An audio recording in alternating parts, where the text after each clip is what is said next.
The entire state is offline, get in there now, fix IT, do whatever IT takes. You don't do any work on Friday in IT.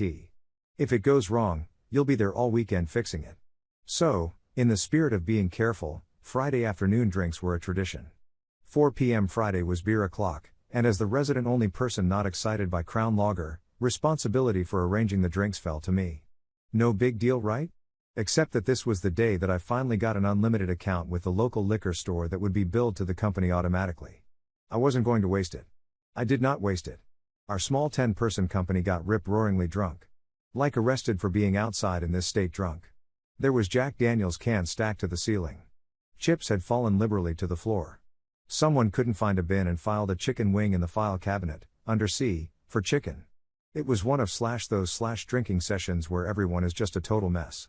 Around 9 p.m., after 5 solid hours of out-spec partying, we broke off and headed into the night. I wandered down to a nearby bar and watched some bands play for an hour, downed another jug of beer, and smiled to myself that the week had ended. Fate, it seems, is not without a sense of irony. My phone buzzed in my pocket. I ran outside, tripping up the stairs as I went, managed to steady myself against a signpost, and answered. It was the CEO. The primary and secondary route servers were down. I stood frozen in time for an instant, the same way a deer looks at the headlights of an oncoming car, and then asked him to repeat himself. CEO, yes, both the route servers are down, the entire state is offline, get in there now, fix IT, do whatever IT takes. I cannot stress enough that these 2 servers were the most important thing our company had. They, in and of themselves, were the primary thing around which our business existed, and all other things were secondary to them. My state was by far the biggest, with some of the biggest ISPs and content providers in the country attached. And this was the first full network outage we'd ever had. And it was my problem. And I'd consumed enough alcohol that my blood could have been used as a fire accelerant. I yelled something, and ran off in the direction of work. It was only when I bumped into the glass front doors before they opened that I started to realize how drunk I was. When the elevator arrived at my floor, and I bumped into both sides of the hallway before making it to the door, I knew I was in trouble. That hallway was only 20 feet long. But it didn't matter. My wallet hit the card reader. I'd made it. Habit's a funny thing. You get so used to the noises, clicks, beeps and responses that you realize something's wrong in an instant. There was no response from the card reader. An error, surely? Interference, something new in my wallet? I dug the card out, throwing my wallet on the ground, and badged it on its own. Nothing. Not an access denied 6 beeps, or a card format unrecognized 5 beeps. Nothing. The lights were on, but no one was home. A few feet away, the keypad for the alarm was lit up like a headlight convention. All the lights were on, the screen totally blacked out.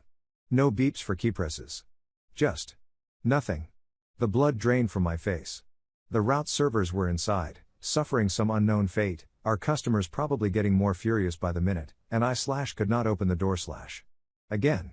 No, sod it. I wasn't taking any more of this security system CRP. I was getting into this data center, security system be damn ed. You all know what I'd tried before, and I knew as well, so I didn't bother trying again. My tools, once again, were behind the locked door, and then the light went on over my head. Chomsky, I can't. Go through the door, I can't. Go around the door. I can't go under it. But can I go over it? This is the logic of a drunk engineer, try all the dimensions. There was a chair that we left outside for people working outside the DC, so in my infinite wisdom, I dragged the chair over to the wall, and lifted a ceiling tile. Unlike the DC, where the ceiling tiles were weighed down with hundreds of heavy cables, the office was free and clear. And the wall itself stopped at the ceiling. So, pushing the tile into the cavity between the suspended ceiling and the concrete, I hoisted myself up into the ceiling. This did not work as well as I'd hoped because I was not very strong. I kicked and pushed off the wall, scrambling to push myself up onto what I now realized was a very thin wall. For those not familiar with a suspended ceiling, metal rods are drilled into the concrete block above, and a grid pattern hangs below it. Inside those grids are weak, light tiles basically made of a combination of cardboard and plaster. Looking at the predicament I'd gotten myself into, it became apparent that the only things that were going to support my weight up here were the tie rods into the concrete. So I'd hold onto the rods with my hands, and lying prone in the ceiling, distribute the rest of my weight along the horizontal connectors. I'd drop down onto the file cabinet at the far end of the room, about 15 feet away. This plan was flawless. And it worked. for about 6 of the required 15 feet, upon which point my hand slipped, and I fell through the center of the ceiling tile, towards the floor below. By some insane miracle, I landed mostly on my feet, scrambling ungracefully to regain balance, coughing up ceiling tile dust and God knows what else. Probably asbestos. When the coughing stopped, I ran over to the security panel, pulled the power, and plugged it back in. It beeped a single happy post beep and hummed to life, making normal sounds instead of the endless buzzing it had been making before.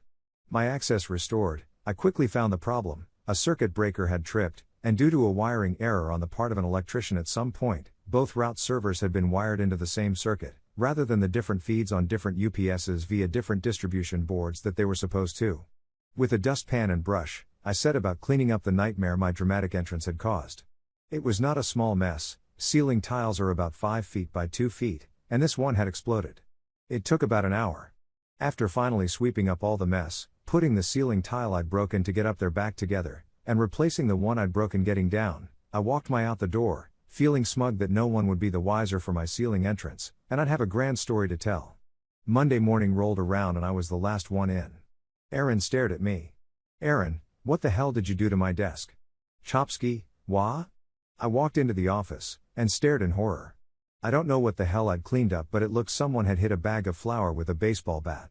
It was slash everywhere slash. How wasted was I? What did I spend an hour cleaning? And how in almighty CRP did I diagnose an electrical circuit being miswired and split with no electrician tools of any kind? I have no idea.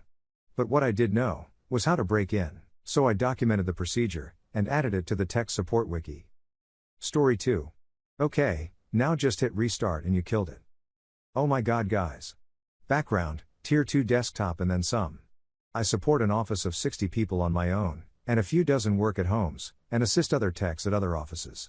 With no network, server, or security techs local, I'm the multi-tool fool. I just got off the phone with a user complaining of mouse slowness. Sensitivity settings were correct, so I asked her to unplug her mouse. How do I do that? She didn't know how to unplug her USB mouse. So I asked her what it was plugged into. The docking station, or the laptop. She didn't know how to tell the difference. Eventually she unplugged it, then asked how to plug it back in. All I could tell her was find a shape that matches. This took her a minute. This didn't improve the mouse slowness, so I had her try a different mouse, with no change. I discovered in Device Manager that the USB controllers weren't recognized, the drivers were corrupt. So just uninstall then slap in new drivers, right? Nope. After the installer prompted a restart may be required, she held the power button. Not the start menu button, the physical button. In the middle of a critical driver installation. Guess who corrupted her hard drive? It would just keep looping to the "Do you want to start Windows normally" screen. Icing on the cake is she kept selecting the wrong options without telling me what she was doing, so she tripped BitLocker and locked the drive on top of corrupting it. She then got very abrasive with me. Why do I always have issues? When I told her that was it, I need to set up a new system. She can't match shapes, takes 20 to 30 minutes to follow basic instructions, and doesn't know how to use the start menu to restart or shut down. And she's the senior trainer for most new hires. Boy,